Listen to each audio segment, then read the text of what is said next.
बिस्मिल्लाहिर्रहमानिर्रहीम, अस्सलाम वालेकुम। मैं हूं सैबी काज़मी, आप देख रहे हैं फेसबुक और यूट्यूब। नाज़रीन, आज के वीलॉग में मैं आपको सिर्फ मसाइल की निशानदेही नहीं करूंगा, हल भी बताऊंगा।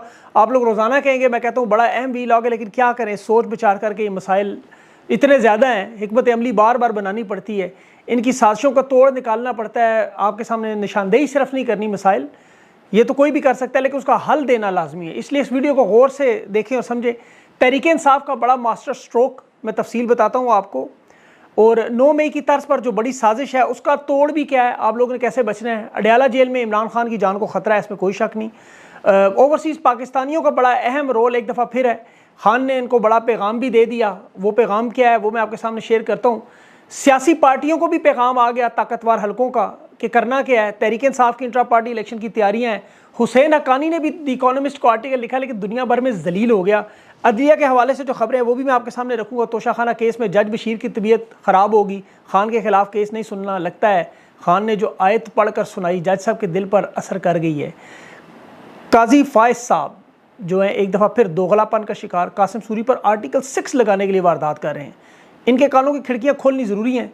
जनरल फैज़ और साबिक जज जो है शौकत अजीज़ सिद्दीकी, उसका केस भी चल रहा है। और 2 महीने के लिए मीडिया को मुकम्मल तौर पर काबू करना, और जो 81 सहाफ़ी और 38 इलेक्शन कमीशन का मुआयना करने के लिए ओवरसीज़ पहुंच रहे हैं ऑब्जर्वर और सहाफ़ी। 174 दुनिया में जो भर से पाकिस्तान में पहले से मौजूद हैं। इलेक्शन कवरेज में कौन कौन से लोग कहाँ कहाँ से हैं वो भी मैं बताऊँगा। यूरोपीय यूनियन के साथ भी तहरीक इंसाफ के लोगों का प्रोटेस्ट काम कर गया, और जावेद हाशमी साहब ने इमरान खान की आज़ादी के लिए तहरीक का ऐलान कर दिया। अच्छा, साद रिजवी ने एक मशवरा दिया, वो भी मैं ज़रा जवाब दूँगा। ट्विटर पर मैंने दे दिया है, वैसे वहाँ भी पढ़ लें, लेकिन उससे दोबारा बता दूँ। आज आपके सामने इलेक्शन के बाद जो मंजरनामा है मैं वो पेश करूंगा, जो आपको समझना ज़रूरी है, क्योंकि कुछ ताकतवर लोग भी देखते हैं, अल्लाह करे उन्हें ही समझ आ जाए। बल्कि मैं इसी से शुरू करता हूं, क्योंकि ये बहुत ही बड़ा मामला है। देखिए, जब बहार का मौसम आता है तो कोई अगर दुश्मन गुलिस्तान उसके सारे फूल भी काट दे तो बहार का मौसम नहीं रुकता, वो आता है, उसे रोक नहीं सकते आप। फूलों के कटने से बहार नहीं रुकती। इसी तरह ज़बरदस्ती अक्सरियत को अकलियत में बदलने से ना तो सियासी इस्तेहकाम आता है, ना मईशत चलती है, ना खुशहाली आती है, ना तरक्की। सिर्फ और सिर्फ बाग उजड़ जाता है, बहार का कुछ नहीं बिगड़ता।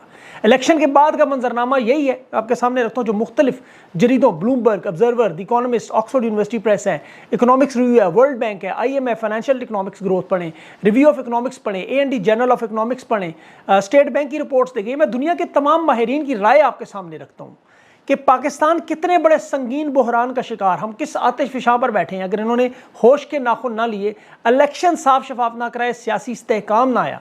अभी हालात क्या है मैं आपके सामने रख देता हूँ। फॉरेन रिजर्व बुरी तरह गिर रहे हैं। 1 महीने का सिर्फ इंपोर्ट का बिल अदा करने के पैसे, सिर्फ 1 महीने। IMF के $3 अरब का कर्ज अप्रैल के महीने में प्लान खत्म, प्रोजेक्ट खत्म। मौसम और सिक्योरिटी के हालात अपनी जगह, ज़राअत, टेक्सटाइल, सर्विसेज, इंडस्ट्री, इन्वेस्टमेंट सब तो बहुत बरबाद। महंगाई, बेरोजगारी इस वक्त वाकई हम आतिशफिशां के दाहने पर हैं। 1.5 करोड़ गुर्बत की लकीर से नीचे हैं। बेरोजगारी में 10%, ये कह रहे हैं, मेरे ख्याल में 20% से भी ज़्यादा है। 1 करोड़ से ज़्यादा लोग बेरोजगार। IMF से 23 मरतबा मुआहदा हुआ जो अप्रैल में अब ख़त्म होने जा रहा है। आबादी बढ़ती जा रही है, मईशत का कोई रोड मैप नहीं, बैरूनी कर्जे, और 3 सालों में $77 अरब वापस करने। ज़रा गौर से सुने, हर साल $25 अरब का कर्जा वापस करना है। 2026 तक $77 अरब बनते हैं। खुद सोच लें कि IMF का कर्जा लेने के लिए $1 अरब के लिए 16 महीने पूरी दुनिया के हर मुल्क की मिन्नतें की। 23 करोड़ अवाम के बड़े मुल्क में जहां $1 अरब ना हो, तनख्वाहों देने के लिए 700 मिलियन IMF ना देता तो तबाही। और साथ पड़ोस में हिंदुस्तान और चीन, 170 लोग हिंदुस्तान में जो पाकिस्तान को $1 अरब का कर्जा दे सकते हैं, और ये हुकूमत नहीं, आम लोग, अरबपति बिजनेसमैन। और चीन में 495 लोग जो $1 अरब कर्जा दे सकते हैं। अगर ये मुस्तहकम पाकिस्तान होता, ये अरबपति लोग यहाँ इन्वेस्टमेंट करते, सारे मसाइल खत्म। अब हिंदुस्तान का कोई एक शख्स भी इस 25 करोड़ के मुल्क को खरीद सकता है। इमरान खान जब ओवरसीज पाकिस्तानियों की बार बार बात करता है तो मैं वजह बताता हूँ। IMF की आप स्टेटमेंट पढ़ें कि इस वक्त जून के महीने में पाकिस्तान से बाहर रहने वाले पाकिस्तानियों की तरफ से $3.5 अरब की कमी होगी।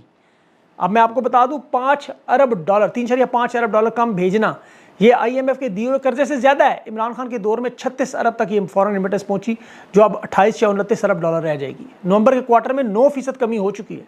बैरून मुल्क पाकिस्तानी इस निज़ाम पर भरोसा नहीं कर रहे। अगर आपके अपने ओवरसीज़ पाकिस्तानी भरोसा नहीं कर रहे तो इलेक्शन के नतीजे में जो गैर कानूनी हुकूमत बनाएंगे आप, उस पर दुनिया कैसे भरोसा करेगी। फार्मूला सादा, मईशत मजबूत, सियासत मुस्तहकम, सियासी जमातें मजबूत। बाजवा डॉक्ट्राइन जो असासा समझती थी, आज उस डॉक्ट्राइन को उलट के इस तजर्बे से कुछ नहीं मिला।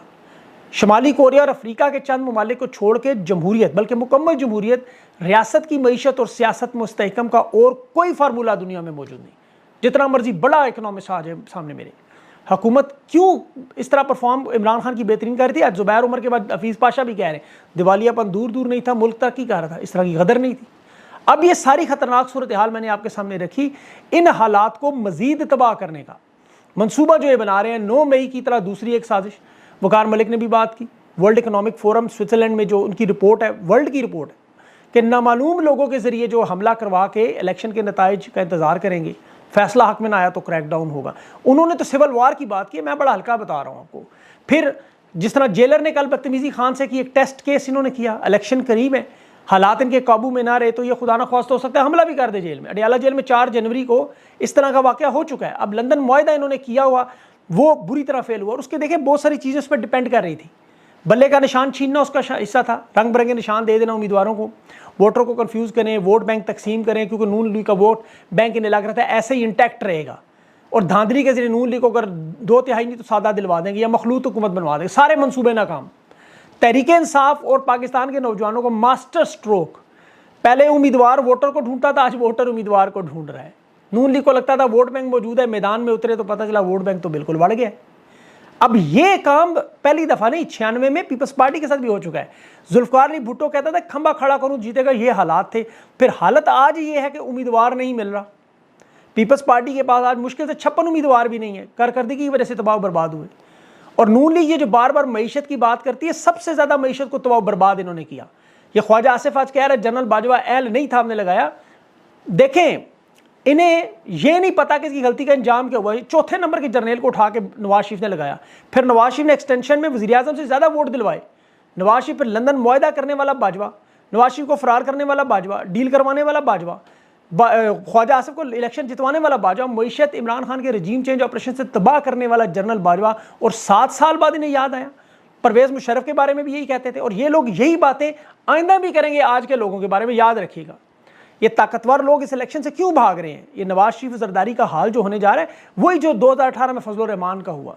ये तमाम सियासी जमातें अपनी ज़ाती नशिस्तें जीतने की पोजीशन में नहीं हैं।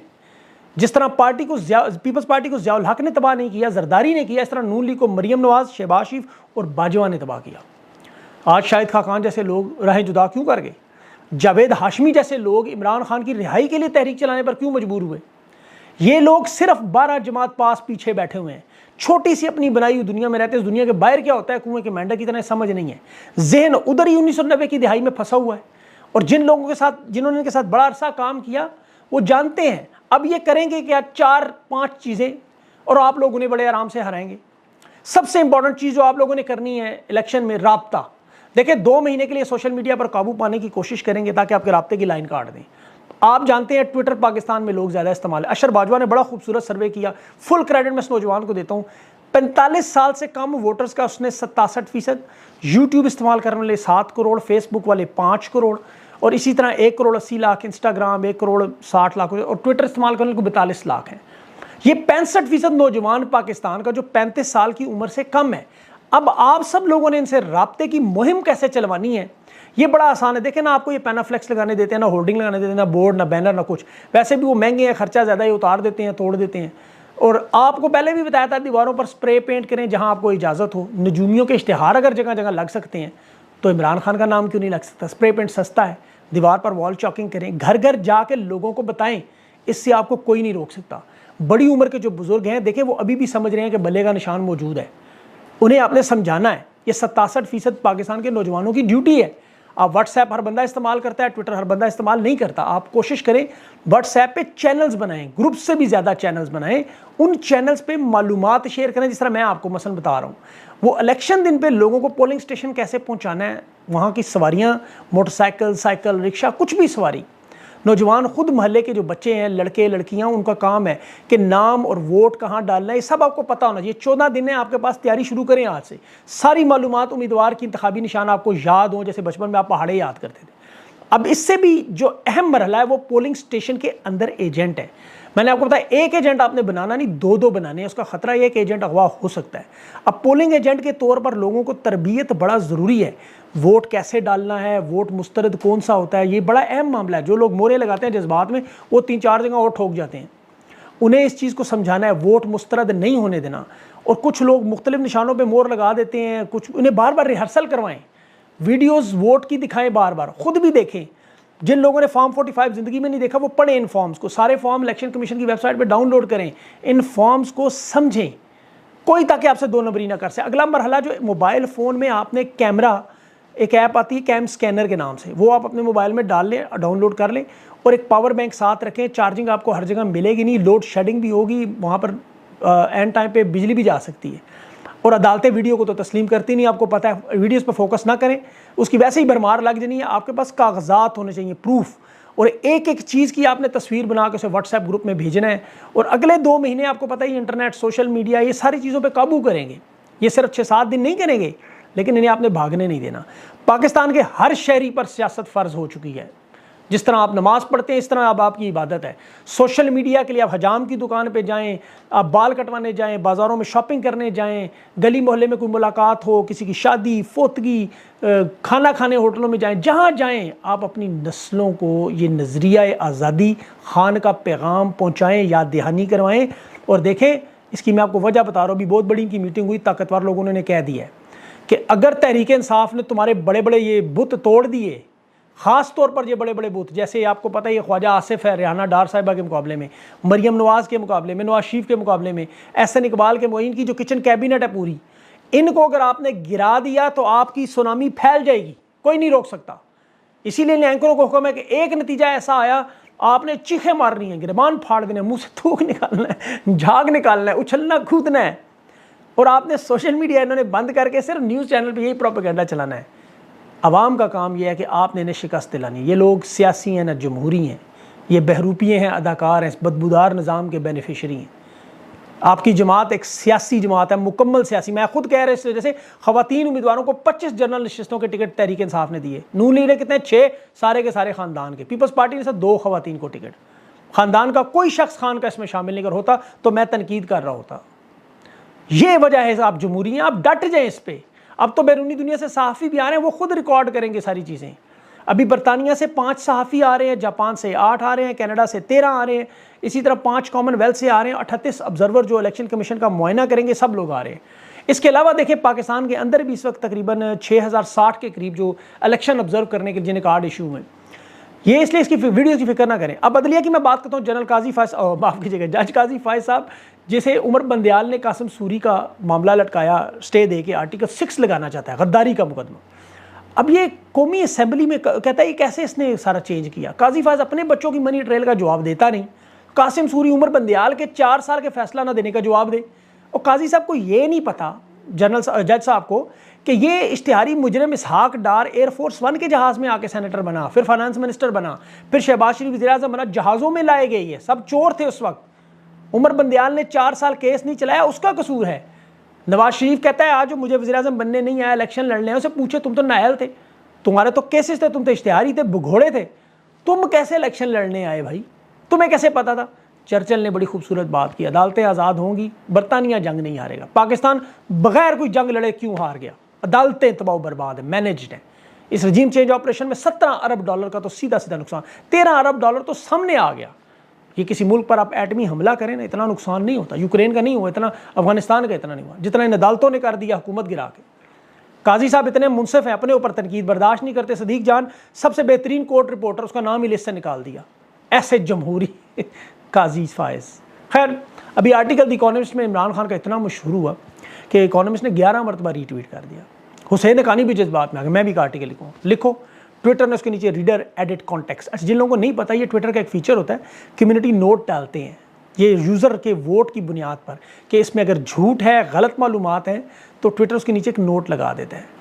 ये अब जो एक्स कंपनी है, ट्विटर का नाम एक्स है, लोगों के तासुरात की मदद से, वोट की मदद से बताते हैं कि ये गलत बात कर रहा है। हुसैन हक़ानी के आर्टिकल के नीचे ये नोट लगा दिया उन्होंने, जो खान के खिलाफ लिखा। और ये डॉन न्यूज़ के हवाले से उन्होंने खबरें दी कि हुसैन हक्कानी ने पाकिस्तानी मिलिट्री इस्टेब्लिशमेंट से इमरान खान के लॉबिंग की हुकूमत गिराने के लिए 2022 में $30,000 CIA के रॉबर्ट ग्रेनर से लिए। ये वो बंदा था जो CIA का ड्रोन चीफ था। बाकी आप खुद कर लें जमा तफरीक। अब इसमें आखिर में मौलाना फजल रहमान गैबी इमदाद जुगनू मोहसिन के साथ इंटरव्यू, उसमें उसने पूछा वज़ीर आज़म बनने के लिए आप मुशर्रफ की मिन्नतें करते थे। मौलाना साहब का डेले बार आ गया ऐसे ऐसे करके। खैर वीडियो आपने देखी होगी। वो कहते हैं मेरे गैबी एहसास है, अल्लाह गैब से मदद करते हैं। तो गैब उनके एक तो आपको सबको पता है 4000 कनाल शोहदा के लिए जो ज़मीन थी फ्रंट मैनों के ज़रिए अलॉट कराई, अल्लाह माफ़ करे। और साद रिजवी साहब ने खान को मशवरा दिया जी जेल डट के काटे, जेलें तरबियत देती हैं 9 माह जैसे माँ। साद रिजवी साहब तो हाफिज़ है।